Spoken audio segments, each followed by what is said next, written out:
Tällä kertaa löysin itteni potemasta orastavaa kultakuumetta Lapista, lukuisten legendojen kultakylästä Tankavaarasta, tarkoituksena tutustua perinteiseen kullan lapiokaivuuseen ja huuhdontaan Vaskoolilla.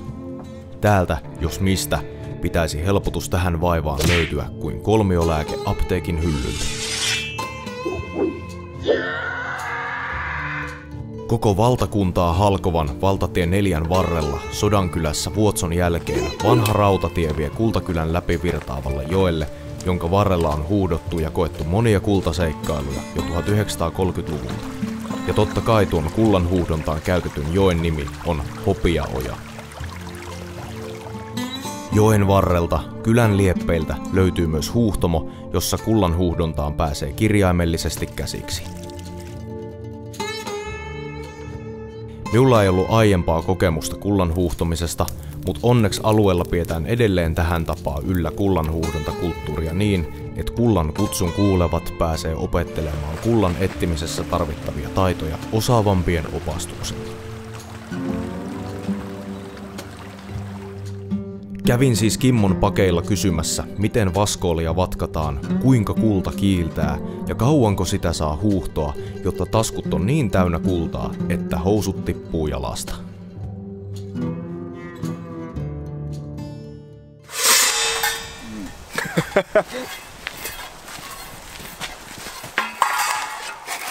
Kultamaata. Se ei ole niin kivistä, mitä voisi olla. Joo, siinä on vähän enemmänkin noita kiviä, mutta Tästä lähtee. eli nopea tämmönen liike. Jos nostaa hiekka tälleen ylös, niin tää hiekka menee kovaksi. Joo. Eli aina vettä, niin se pysyy pehmeänä ja veden alta ylöspäin suuntautuvalla liikkeellä, että vesi kuljettaa hiekkaa ulos. Tässä vaiheessa niin alkaa hiekka menemään tummaksi tai mustaksi. Sitä upahiekkaa. Joo, kaikki tää painavi on niinku upahiekan nimellä. Hyvin pystyvaskooli, ihan kevyesti vettä. Ja täällä on jo yksi. Jos olisi ollut isoja hippuja, ne olisi näkynyt jo, vaikka meillä on hiekkaa niinku ihan täällä asti. Ne hiput löytyy aina täältä ylhäältä, koska painavin on täällä ylhäällä. Kevyttä pois. Ja otetaan ottaa tää kaikki hiekka pois, mitä on näköjään vähän pienempääkin. Tää hengetöntä löytyy. Tää on niitä vanhoja nimityksiä, se hengetön ja sitten oli täit ja lutikat ja saivaet. Ja se oli ennen niin tuttua, koska joka kullankaivajalla niitä oli täitä ja lutikoita, ne tiesi sen koko luokan heti. Mutta nykyisellä hygieniatasolla niin me ei tiedetä ihan niitä kokoja, mutta siinä on yksi pien hengetön. Eli nyt lopussa niin pieni tämmönen poikittainen avistusliike, niin saadaan hiekka nousemaan. Hengetön on semmoista kultapölyä voisi sanoa, mutta tossa on jo ihan hyvän kokoinen hippu. No siinä on kyllä, tuolla taitaa olla toinen. Ja tossa on se, tätä nyt voisi sanoa hengettömän. Joo, kyllä. Kyllä tämäkin vielä menee hengettömän piikkiin ehkä.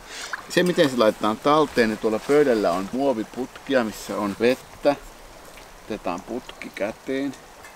Voi vähän kopauttaa, niin saadaan toi hippu tuosta laidasta tänne. Otetaan putki vasempaan käteen. Avataan. Oikea etusormi kuivaksi, vähän sylkeä, painetaan voimakkaasti, pannaan tiiviisti putken suulle ja veden avulla saadaan se lähtemään. Ei saa pyyhkästä, muuten se voi lentää jonnekin. Joo, kyllä. Tästä tulee myös vähän sitä mustaa hiekkaa, kun otetaan hippu talteen, mihinkään sen meni se yksi, niin pannaan tähän. Ja myöhemmin sitten, kun halutaan putsata tää hiekka pois täältä putkesta, niin kaadetaan vesi kattilaan, keitetään pois vesi, kaadetaan valkoiselle paperille hiekka ja kulta ja esim. Magneetilla otetaan tää hiekka pois. Tai puhaltamalla kevyesti ja pannaan kulta kuivana putkeen. Eli nämä on sen takia, että saadaan kulta talteen, mutta tässä ei kannata säilyttää. Nämä muoviputket yleensä halkee. Mutta voit aloittaa, eli ensin upotetaan vaskooli veden alle. Ja voimakkaasti sekoitetaan. Vaskoolin päällä savi lähtee pois. Hiekasta tulee kevyttä ja kulta pääsee pohjaan.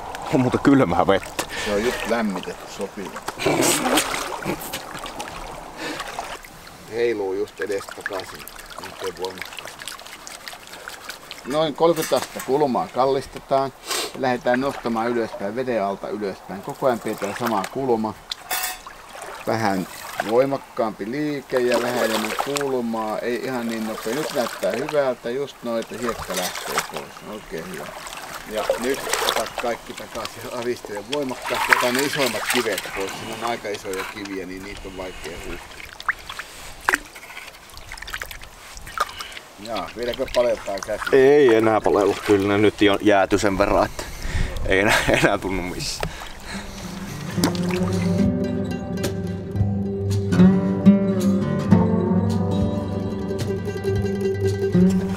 Saat niinku tommosen nuolimaisen kuvion sen hiekan tonne, niin se kannattaa kääntää heti tuolta. Mutta se hiekka jää tonne ylös. Mutta tämä ei ole mitenkään vaikea. Tää yleensä tunnissa niin kaikilla on idea selvillä. Ja nyt täytyy pitää vaan katse tuossa hipussa, ettei se menisi tuolta yli. Jos se hippu katoaa näkyvistä, niin silloin pitää heti oikeastaan vaskooli, se on sitten menossa jo tuolta yli. Monikaivajat elää tällä koko luokalla, eikä isoilla. Niistä isoista puhutaan, mutta tää on se mitä tulee. Tää vaan otetaan kaikki talteen. Sitten kun oot lapioinut muutaman 1000 kiloa ja vaskaat sen, niin sit sulla on vähän enempi sitä keltaista siellä pohjalla, mutta tästä lähdetään liikkeelle. Nyt Lapioinut muutaman 1000 kiloa. Nyt ollaan kyllä jo niin pienillä hiekoilla, että näköä sinne jäi mitään. Eli onko se hippu vielä täällä? Jossakin noista, mä en oo ihan vahva, vai menikö se? Pitää katsoa. Kyllä se meni varmaan. Bonus round. Katsotaan löydetäänkö se täältä näin, jos mä katon tän. Joo. Mutta nämä vaskoolithan ennen aika useasti poltettiin nuotiolla, että nämä saatiin mustiksi. Niin silloin se hiput näkyy helpommin. Niin. Ja jos haluat tuunata tuota omaa vaskoolia, niin paitsi tuohon meidän nuotioon. Totta kai haluan. Mutta kun ensimmäisenä työkalut nuotioon. Joo, siitä voi lähteä liikkeelle. On se tuolla tallessa? Siellä se on jo, kyllä. Ei näy kameralla, on kyllä pikselin kokoinen, jos sitäkin. Eli käytetään kiveä vasten, että saadaan kosteus täältä pois. Otetaan putki. Tää vasempaan käteen. Etusormi kuivaksi vaatteeseen. Pikkasen kasta sylkeä kielen päähän. Ja painat voimakkaasti. Joo. Ja putken suu tiiviisti tukkoon. Ja sitten voimakkaasti veden avulla höyskottelua. No on siellä joku kiiltävä siinä näkyy. Tuo yksittäinen kiiltävä, kaikkia muita kiiltävämpi hippu siinä. No niin. Se on kyllä todella se pieni. on kultaa, juu. Joo. Mutta nyt näytettiin, että se on kultaa ja se saadaan talteen näin. Kyllä. Nyt vaan isompia lähet metästämään, mutta tuo mitä kuulee on ihan hyvä, että siinä on. Lämpöväri. Niin, mä en tiedä pitäisikö sitä vähän kääntääkin. Ei pala. Niin. Meillä on täällä myös kuvaaja Heikki. Minä? Rinkkaputkesta. Kyllä. Heikkikin huuhtoo kultaa. Ekaa kertaa itse asiassa. Mikä on vähän noloa. Go huuht! Tuolla noita nehkeleitä. Pysykää tuolla nehkeleet pois. Pinnan alla.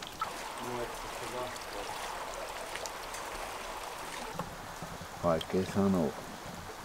Taitaa sieltä tulla esiin joo. Sen jälkeen tiiviisti putken suulle, niin että sä tukit sen putken ja sitten hölskyttelet veden avulla.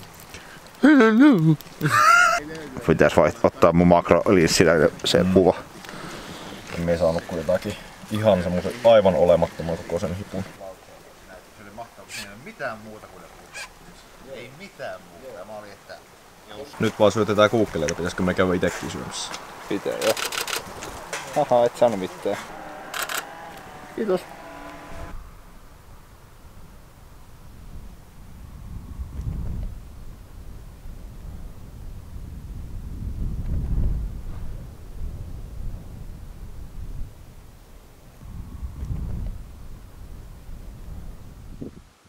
Kultakylän huuhtomolla päivä harjoiteltuamme oli aika ottaa seuraava askel ja siirtyä kylän viereiselle valtaukselle.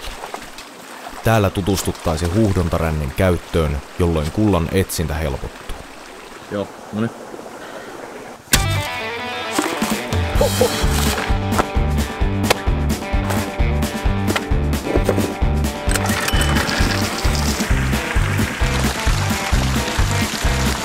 Selällä nosta. Möyhennysliikettä. Missä polttiaisia?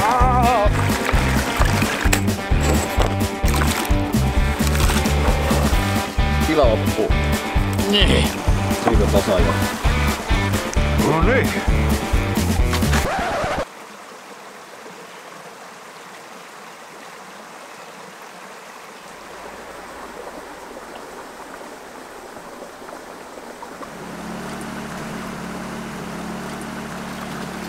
Heikillä on nyt käynyt kyllä niin hyvä tuuri näiden kultajuttujen kanssa. Mä annan Heikille kyllä nyt lisänimen Lucky Heikki. Koko ajan tulee tommosta ihan oikeesti selkeästi isompaa hippua. Onko ne nyt satiaisia, takiaisia, lutikoita, mitä onkaan? Kommenttia.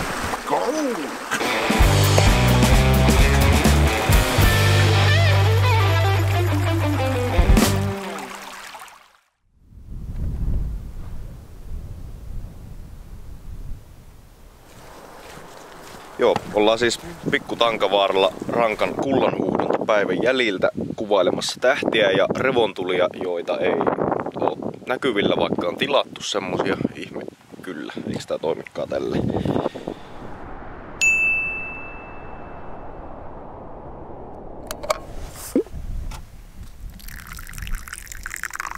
Minä otan nyt teetä.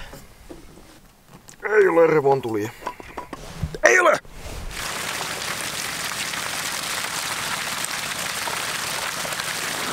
Löytyykö kultaa?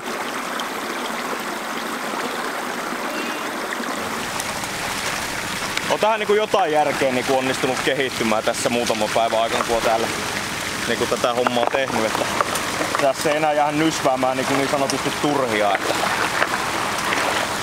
tehdään oikeesti hommia. Mut kyllä sen on huomannut, että ei tässä niinku mitään äkkirikastumisia kannata todellakaan ottaa. Nyt sen tietää, mitä ne vanhat mainarit meinaa sille. Tää on niinku kovaa työtä, jos meinaa kullalla itteensä elättää. Rojua ränni.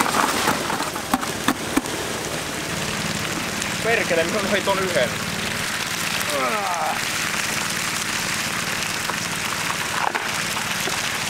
Jos on kaikki hyvin. Lapissa huhtamassa kultaa naama irvessä, niin mitäpä luulet, onko kaikki hyvin? On! Kun rännin kaato on kohdallaan, sen pohjalla sopivia ritilöitä ja veden virtaus oikea, niin ränni hoitaa tehokkaasti suurimman osan huuhtontatyöstä. Kulta jää rännin pohjalle samalla, kun suurin osa kevyemmästä maa-aineksesta huuhtoutuu pois. Täällä nyt sit ehkä on kultaa näiden ritilöiden alla. Ei on! Ränniin jäävä kultapitoinen aines huuhdotaan vielä vaskoolilla, jotta kulta saadaan tarkasti talteen.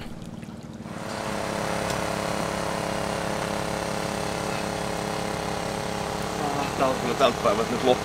Polttia sitten niin pahasti. Eipä siellä paljon kyllä oo, mutta hippua jonkun verran.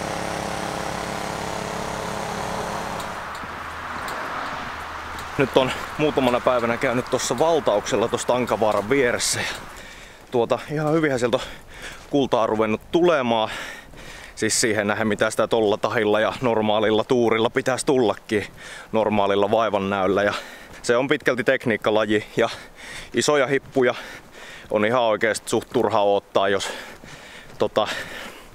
ei sit hyvät säkä vaan satu käymään. Kyllä se on niinku se työ ja vaiva vaan nähtävä, jos meinaa yhtään enemmän sitä kultaa saada, että äkkirikastumiset on ihan niinku lottovoittokin, että kauan saat harrastaa sitä kupongitäyttämistä, että sattuu kerralla kunnolla kohille.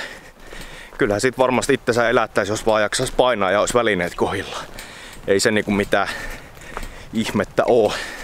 Ei siitä mitenkään rikkaaksi tulisi, mutta eläis, koska jos tyytyy pienempään yksinkertaisempaan askettisempaan asumukseen, niin kuin moni perinnehuhtelija asustelee siellä valtauksella, niin silloin se lähtee toimimaan. Yes.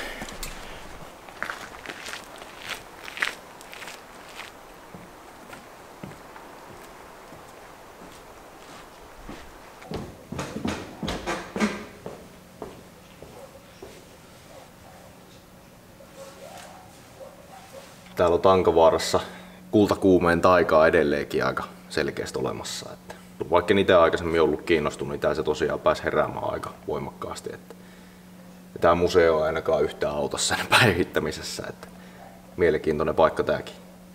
Tää avaa tää museo ihan eri tavalla sitten taas näitä ulottuvuuksia, tätä historiaa, miten se on lähtenyt täältä kulta löytymään Lapista ja Tankavaarasta ja miten sitä hommaa on hoidettu, miten kulta on kaivettu, millä eri tavoilla ja myöskin sit muualla Suomessa, miten sitä on kaivettu, missä päin, missä kaivetaan edelleenkin ja missä muualla maailmassa on kaivettu, kaivetaan ja miten kulta on syntynyt, miten se on päätynyt maapallolla ylipäätänsä, miten se on muodostunut ja niin edespäin.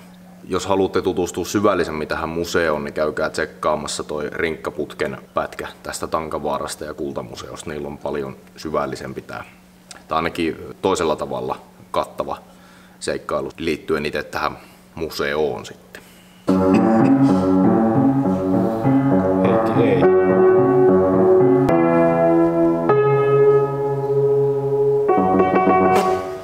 Me ei ollut kyllä saatu mitään muuta kuin nimettömiä tai ei ole hengettömiä tällä reissulla. Ei edes täitä eikä lutikoita.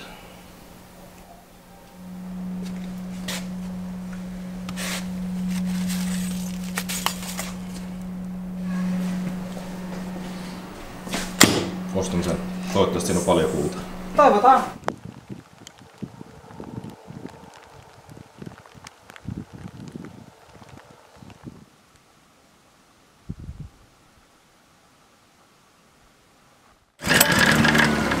Nyt se ei lähde. Niin, nähdään virtapäältä.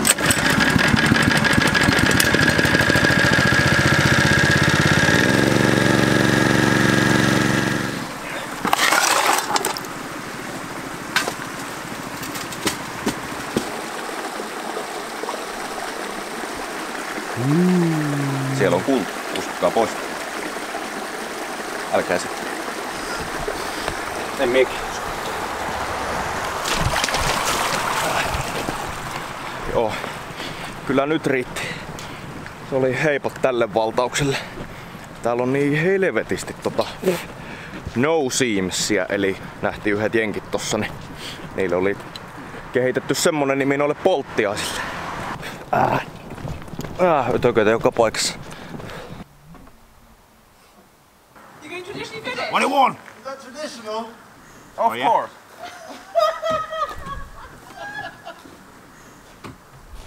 Mistä sinne pääsee niinku sisään? Kaikista ovista. Kaikkialta. Jaha. Jaha. Minne viedä? Sauna. Okei. Ei tähän löydy. Oi, mulla toi ikkuna. Halo? Tää ei kule täysin!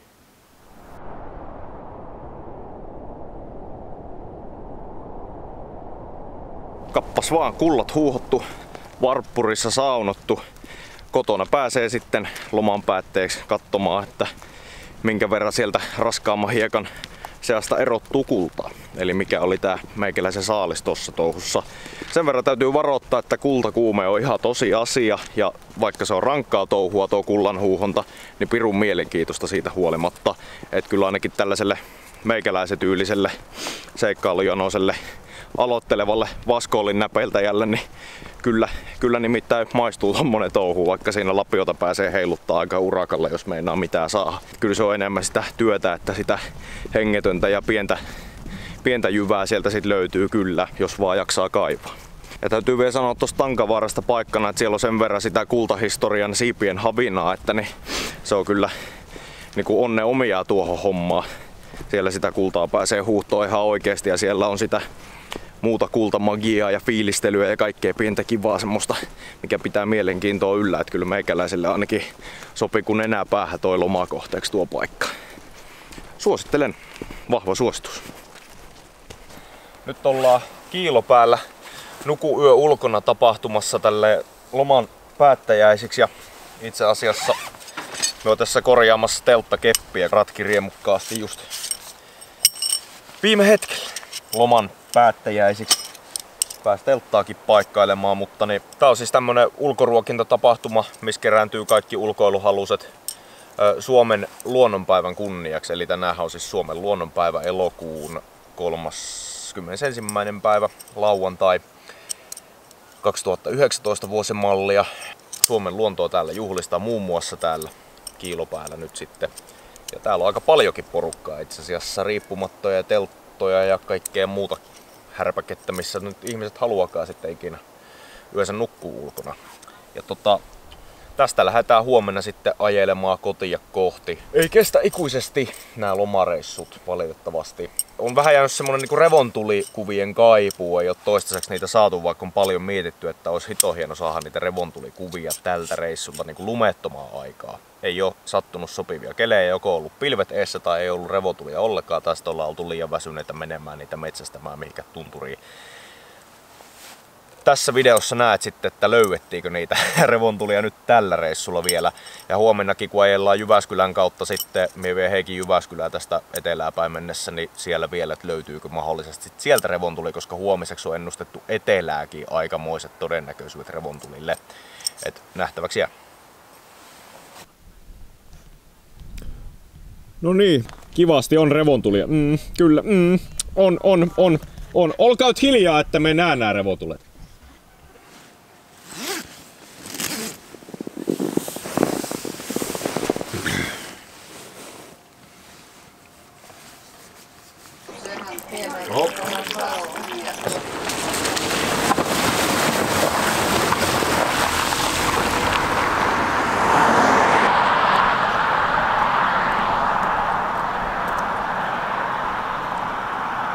Viimeinen lomailta. Revontulien suhteen lomalla Otto 3. Jyväskylän Kanavuori. Luvattu aikamoista revontulimyrskyä, jopa etelässä pitäisi näkyä. Arvatkaa näkyykö meidän tuurilla.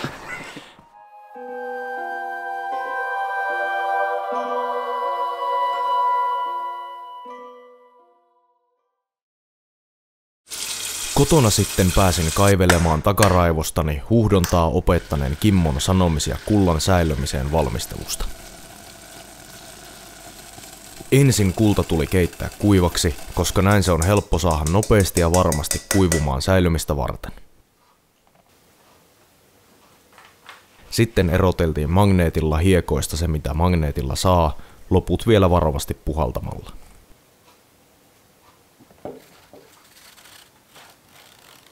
Viimeiseksi, paremman tekniikan ja kokemuksen puutteessa, sain näpertää kultaa hippu kerrallaan pulloon. Lopulta pystyin toteamaan, että useamman päivän huuhtomisen jäljiltä tuskin olisin saanut ostettua kullallani kylän kauppa-autosta ees purkillista jogurttia. Kyllä täytyy nostaa lakkia niille, jotka osaa huuhtoa niin, että elää siitä. Tosin olihan minulla vielä se kultamuseolta ostettu pussillinen aitoa Tankavaaran hiekkaa, jossa olisi kultaa seassa. Huuhdoi sen sitten vielä arkeen palattuani, että pääsin vielä kerran Koto-Karjalassakin kultamaiden tunnelmiin.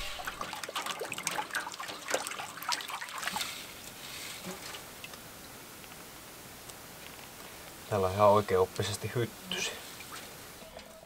Kyllä sieltä vaan tulee näkyviä, mutta aika raakeasti on suolattu, kun näkyy, että tää on tämmöstä kunnon kisahippua. Tää mitä täältä tulee nyt, meinaa lähteä jo karkuun nämä isotkin hiput. Kyllä sitä nimittäin on tuotakin mokomaa. Aikamoisia, minulla ei ole yhtään noin iso hippua vielä. Sitten ne löytyy maksetusta pussista ne isommat hiput. Siinä. Siinä.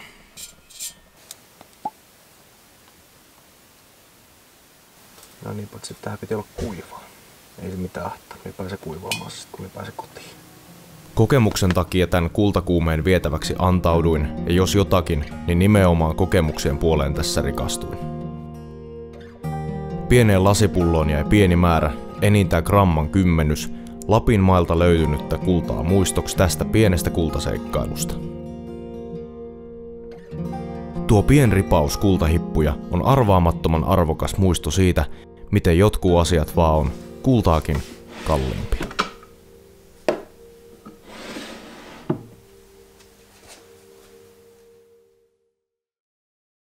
Jääkarhun talia, mikä oli pantu sillaisen ännin pohjalle, eikö sulla täällä ole? Mä sanoin, että mulla on pienet hiput ja kylmät vedet ja vittumainen palvelu, että se ei kelpaa ne pois. Perkele. Joo. Eiköhän me ole kattu kameraa.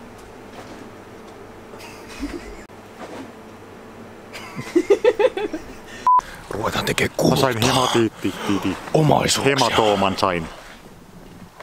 I am an archaeologist.